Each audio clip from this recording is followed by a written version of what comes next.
One of the benefits of being a For Honor content creator is hearing the thoughts, opinions, and questions from various different corners of the community. But there's one question that I've heard ad nauseum. I think I get asked this question in streams or my comment section at least once or twice a week.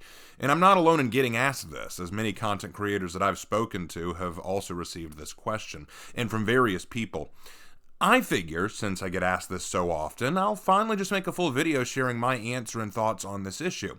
The question is, what are your thoughts, or rather my thoughts, on a barehanded hero in For Honor? Essentially, do I believe that a hero who uses hand-to-hand combat with no weapons, just martial arts style, kickboxing style fighting, would that be feasible? What do I think about that? Now, I get asked all the time about the prospect of various hero ideas. Rapier heroes, Spartan heroes, Mongolian heroes, Cossack heroes, Native American heroes, Zulu heroes, the list goes on. And my normal answer to those is the same. If the devs can make them entertaining to play and give them a unique weapon set and armor set and make them balanced, then I'm fine with it. But with barehanded heroes, well, I'm afraid the answer isn't so simple. So let's get into the problem with barehanded heroes. Let me begin by prefacing that I am a martial artist. I've spent years learning various fighting arts including karate, kung fu, and Muay Thai, which I actually practiced competitively for a while. I have a great respect for the open-handed combat arts, and I for one do think that they can be very useful in self-defense situations. I'd even go so far as to say that everyone should at least learn the basics of boxing or Muay Thai just for health and safety reasons. I'm not saying you need to master the arts or even compete like I did, but just understanding how to incorporate them into your mind may help you in more ways than you realize. I am not, in any way, discounting the effectiveness or skill that it takes to master hand-to-hand combat without a weapon. Turning your body into a weapon itself is a useful skill. But with that being said, there are a few problems we face in adding such a warrior into For Honor. The first problem is a problem of practicality. Bear in mind that the context of For Honor's world is a world at war. This isn't a competition between various nations like the Olympics. This is an open war where lives and territory are on the line. With that in mind, what fool would send soldiers to the field without a weapon? Even Shaolin brought his staff with him, and as Shadversity will attest, stick very good! See, your soldiers for war should be armed, even with a rudimentary and basic weapon, be it a spear, a staff, a club, just something. Something with which to defend yourself from the enemy's weapon and deal significant damage to the opponent, though they may wear armor. Despite my experience with Muay Thai, I am aware of the clear danger of engaging in battle with someone like Warden and with nothing but my Muay Thai skills. Besides, even the ancient Thai warriors who developed the original blood art that predated Muay Thai, known as Muay Baran, used weaponry. They created Muay Baran in the event that their weapons were ever lost on the battlefield or dropped. This way they could fight off or kill an opponent without having to pick up the weapon again. But even they understand that weapons are necessary in war, so honestly seeing a warrior run around without one would just not make sense in the context of the world that we're looking at. Now, many would say, but Raven, that's not necessarily what we get. You have duel matches, brawl matches. It's not necessarily always a war.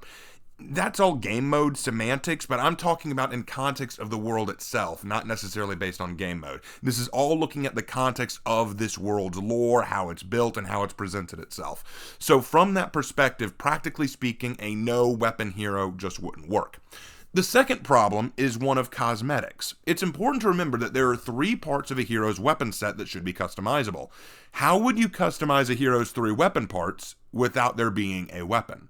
Now, before you run to the comments to tell me, I already have a few ideas myself on how it could be done. You could have each individual fist be their own part, as well as perhaps the bandages or ropes around their arms being their own part. You could do a lot of things, but I feel this would be incredibly limiting. I feel like that would be a very limited thing you could do. Plus, some might say, oh, well, you could give them unique gloves or knuckle dusters. But wouldn't that only defeat the purpose? After all, if you're going to bend the rules of a bare-handed hero to the point of giving them knuckle dusters or brass knuckles or trench knives, why even bother with making them bare-handed in the first place? It's funny to me that the chief complaint about gender-locking heroes is one of restriction, that you are unable to fully customize your heroes because of a lock on the gender, and yet taking away a hero's weapon doesn't restrict customization? In order to circumvent this, the rules must be bent, tools must be added, or unnecessary additions must be thrown on. At that point, I'd argue the developers are trying too hard to add something that simply doesn't fit properly, like making a square block go through a round hole. See, you can't have your cake and eat it too. If gender locking restricts customization, so does taking away the weapon. Now, I know that there are going to be people who hit the comment section saying, hold on, Raven, you haven't thought this through. You could customize this or that or that or the other thing to make it work. Like you could customize foot wrappings and hand wrappings and stuff like that. And okay, sure, I suppose you could. You could make this lid fit the jar. But why do that? That's my question. Why go to that much length to make something work when really you didn't need to go there in the first place? The third problem is one that Havoc and I talked about previously. The fact that it just wouldn't fit, like at all. For Honor, at its core, is a game of weapons and armor. This isn't Mortal Kombat or Street Fighter where characters just go to town on each other with fists, kicks, and grappling techniques. Just take this whole year, for example. The developers have made it clear that this year is centered around weapons because, as far as they're concerned, that's the focus of this game. Every hero they design always begins with the weapons they use, and then they build an identity around it. Every battle begins and ends with a weapon, and these weapons carry the legacies of their holders, and some become legendary based on how they were used and who used them. To suddenly throw in a hero who forgoes a weapon is almost antithetical to the whole idea they're going for. Now, I've heard many comment that this game isn't realistic and that we shouldn't use historical fact or understanding to base anything. But even if that's the case, a hero running out onto the battlefield with no weapons while everyone else around them is heavily armed seems foolish in the extreme. He just would not feel like he belonged there. It's kind of like if you had an actual World War II or modern day war setting and you sent out a guy with a sword. You got everyone else running around with guns and one guy with a sword. I'm not saying he couldn't make some success. I'm not saying he couldn't get some kills, but he's going to stand out in a big way. Everyone's going to look at this guy and say, why did you bring a knife to a gunfight? Why did you bring a sword to a gunfight?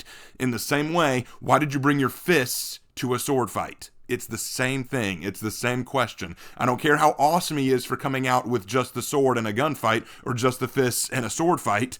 He may look awesome. It doesn't look right. Fourth, and finally, is that the concept would not work mechanically. Now, before I go into this, I will stress, mechanics are not my area of expertise in this game. You should go to other channels who know that better than I do. But I ask that you please just bear with me as I lay out my thoughts on this issue. Just hear me out, okay? Consider how For Honor combat works. You and your opponent have a HUD which indicates 3 different directions of attack, top, right, or left. When heavies or lights are thrown, the indicator for one of these 3 flashes red to show you when an attack is coming and from where it's coming. Pretty simple, right? But let's remove the HUD. Can you still tell where attacks come from? Yes, quite often by the manner in which the character is holding their weapons, the stance they take, or the direction the animation causes their attack to come from. This is called telegraphing, basically informing you of the character's direction of attack. Quite often, you have to pay very close attention to what angle or side the character's weapon is held to tell where they will come from. Take John Woo's dodge attacks, for example. You need to pay special attention to their stance to know what they're going to do. Many pros actually base a lot of their reads not on the HUD, but on body positioning and telegraphing. So, what happens when there's no weapon with which to read? Telegraphing becomes that much harder. You have to come up with 3 unique stances for the character to take, so that each one clearly indicates a side of attack and defense, right, left, and top.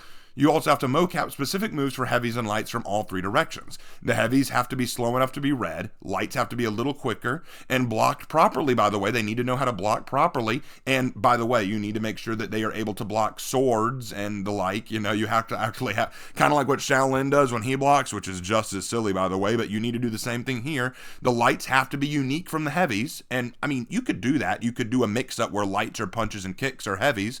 The kicks being slower than the punches would make sense since the kicks need to be heavies and those heavies are slower, but that's not taking into account special moves, guard break animations, pinning moves, or throws you may want to incorporate. You're basically asking a player to be able to read and anticipate a move set that is far harder to read without the use of a HUD. Honestly, if that's the character you want, you already have it in characters like Shinobi and Gladiator, who both incorporate fast, hard to telegraph movements in their kicks, lights, and dodges. After all, imagine if you entered a match with a Gladiator or Berserker whose weapons were invisible. Wouldn't you find that very difficult to deal with? You learn to memorize the movement and position of weapons in the attack and better know how to counter them. Quite often, that is how I read players, by reading their position and the way that they're standing. With a kickboxing hero, that would be so much harder to do. And if you tried to give them very open, very obvious stances to help show it, it would look really awkward, I feel like. Look, in truth, I feel the idea of a barehanded hero is a bit unnecessary, as every hero in the roster would be expected to know how to fight hand-to-hand in the event that they lost their weapon. So adding a hero specifically to use that kind of fighting style seems very unnecessary.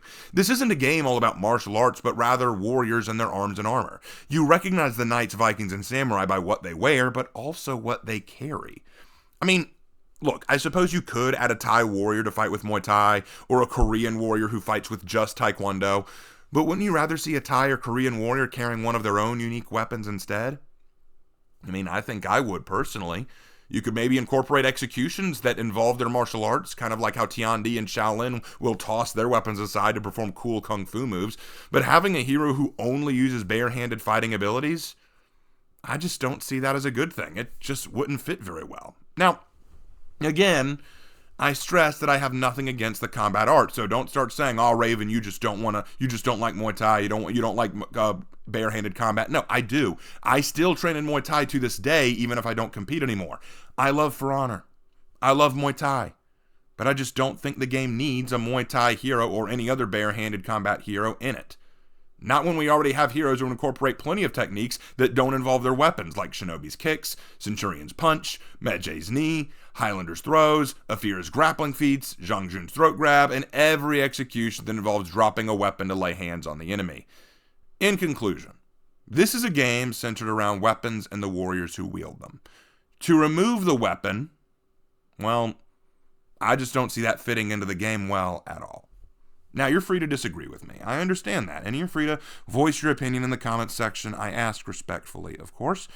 But this is where I stand on the question of a barehanded hero in For Honor. I just don't see it fitting. I don't see it making a great deal of sense. Okay? But that's where I stand on the matter. Thank you guys for hearing me out. And as always, I will see you in my next video. Take care.